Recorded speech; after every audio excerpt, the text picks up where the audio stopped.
Hey guys, welcome to Wrestling Days and welcome to this High 5 video. This is the High 5 takeaways from Wrestlemania weekend. It is done, it is in the books, so many talking points. We had Hall of Fame on Friday, we had NXT TakeOver Orlando on Saturday, we had WrestleMania 33 on Sunday, we had the Raw after Mania on Monday, and then SmackDown Live after Mania last night on Tuesday. So loads of talking points. Things like John Cena proposing to Nikki Bella doesn't make the cut. The new Raw GM, Kurt Angle, doesn't make the cut. The fact that there weren't that many legends around, which personally I thought was brilliant, doesn't make the cut. So there's Aleister Black as well. Aleister Black's debut on NXT doesn't make the cut.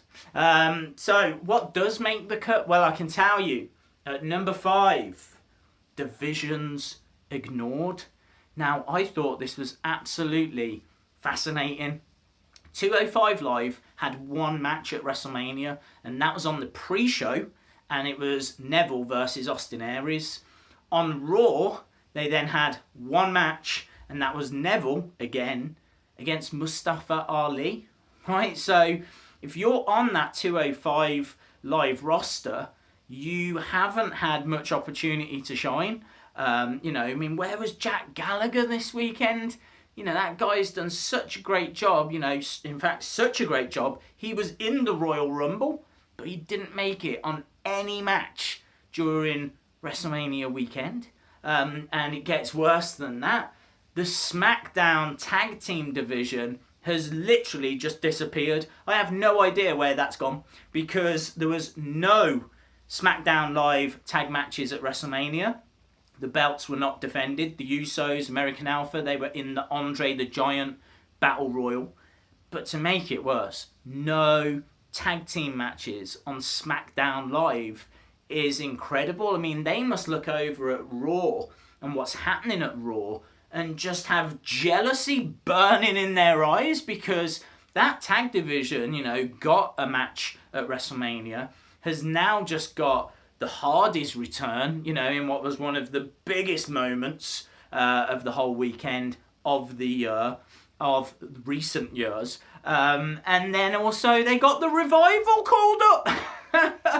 And then you look over at SmackDown Live and they haven't got anything. So, absolutely insane. I would also argue as well that the women were kind of misused. Last year they had that fantastic triple threat match and, they were given time to actually, show what they could do.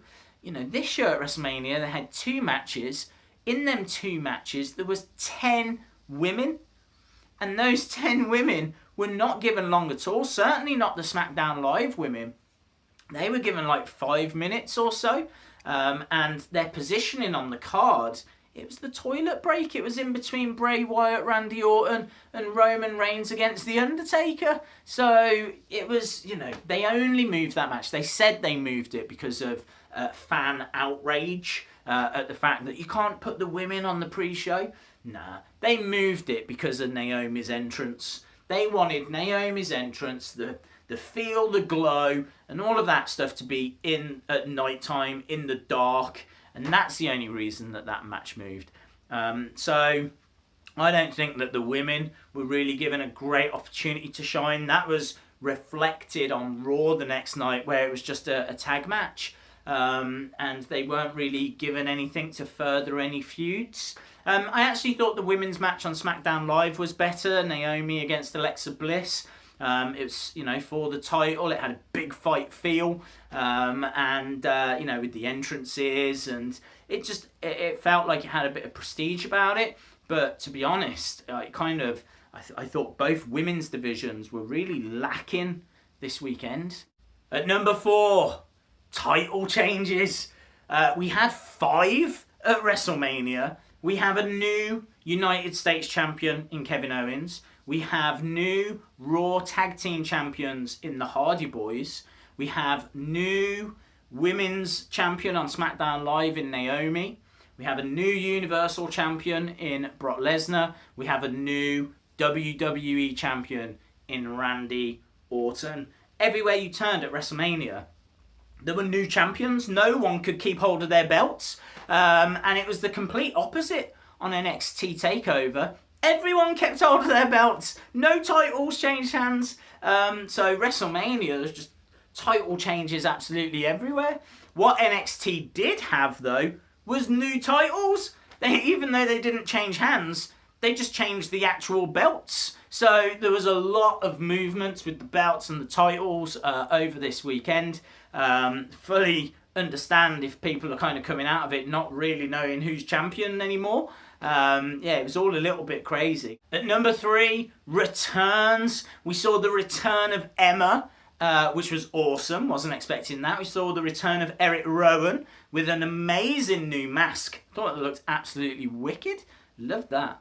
We saw the return of Finn Balor. That was a massive moment on Raw. Balor coming out and partnering Seth Rollins, which didn't make any sense considering it was Seth Rollins that had put Balor on the shelf and injured Finn Balor. So thought that was a little bit bizarre. But the biggest return, the Hardy Boys came back. I think it was about 7 years or so that the Hardys were away. And for me, this moment was a little bittersweet because the Hardys are back. It was a fantastic moment, but at the moment, the broken gimmick hasn't returned with them. They have this whole universe of like characters and storylines that they could bring with them. But they can't do it because of legal reasons. So at the moment, they're having to just kind of tease it, but still be kind of more Team Extreme. So a little frustrating at the moment. I hope they find a way. So at number 2, call-ups. And for me, this provided the most exciting moments of the weekend. Yes, the Hardys was a fantastic moment, but I actually, out of all of them, would probably go with Ty Dillinger. Dillinger is someone that has been down in developmental for a long time, and he has found a gimmick that has got really over with the crowd, the 10 gimmick, the perfect 10. And you could see that they were building him up. He was in the Royal Rumble at number 10 in this year's Rumble. But he's never been close to NXT champion. You just worried if they were going to pull the trigger on him or not. And finally, he is on the roster. I do fear for him. I do think that he's going to have a real rough ride. Because, look how they're treating Sami Zayn. And Sami Zayn is a former NXT champion. Ty Dillinger doesn't even have that. But he does have a very strong gimmick. And, I'm keeping everything crossed that they use him right. The Revival, brilliant moment seeing them get called up on Raw and beating the New Day as well. Absolutely brilliant. And then the big one for most people, Shinsuke Nakamura, SmackDown Live. Came out, didn't say anything, had the epic entrance with the violinist, and it was just absolutely brilliant. Everything has changed now that he is up on the main roster, and everything will change next week because there's going to be a superstar shakeup.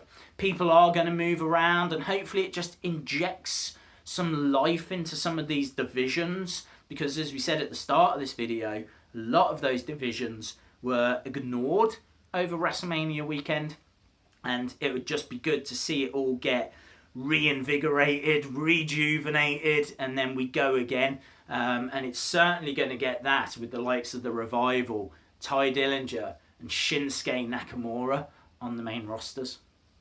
Number 1 though, the biggest takeaway, the biggest talking point. How can it be anything else? Oh, still upsets me. The Undertaker seemingly retires. I say seemingly because you just don't know, do you? You just don't know. I think I say that in hope more than anything else. The Undertaker, I've heard, has gone off now for hip surgery. It's surgery he's needed for a long time. And, he wasn't moving that well in the ring, and his age has caught up with him. But he's carrying a lot of injuries as well. I think he's done. I think he's done. I don't think you go through that massive gesture, taking the gloves off, taking the jacket off, taking the hat off, you know, being in the last match in the main event. You know, they had to have been there for that reason. Surely Goldberg versus Brock was always going to be the main event. You know, with that, you know, with Brock's name in particular amongst the casual fans. But they went with Undertaker Roman, and I think it was because of Undertaker stepping away. You know, for 27 years, he was, you know, the man. And it's difficult to imagine a wrestling world that doesn't have the Undertaker in it, even if he only ever competed these days at WrestleMania. But it was the moment. It's not just that he stepped away. It's not just that I'm still confused about how I feel about that. You know, on the one hand, it feels right, but then on the other hand, I don't want it to be right. So it's very difficult. It's very difficult. But it's the moment that makes this number one. It's the ceremony of it all. It's the taking off of the hat and the jacket and the gloves, and the fact he went over and he gave his wife, Michelle McCool, a kiss. You know, Undertaker doesn't do that. Undertaker doesn't break character. Undertaker is the dead man. He doesn't show love. He doesn't go over and kiss people. But he did that after this match. Just momentarily broke character, if you will. And then with one fist in the air, descended down into hell and was gone. And that's seemingly the end of the dead man. Now, everyone's got their opinions on it. I'm still very confused. We'll have to see, you know, where it all leads from here. I'm 99.9% sure that's it. It's done. And so there's only one way I can finish this video, and that's to say, thank you, Taker.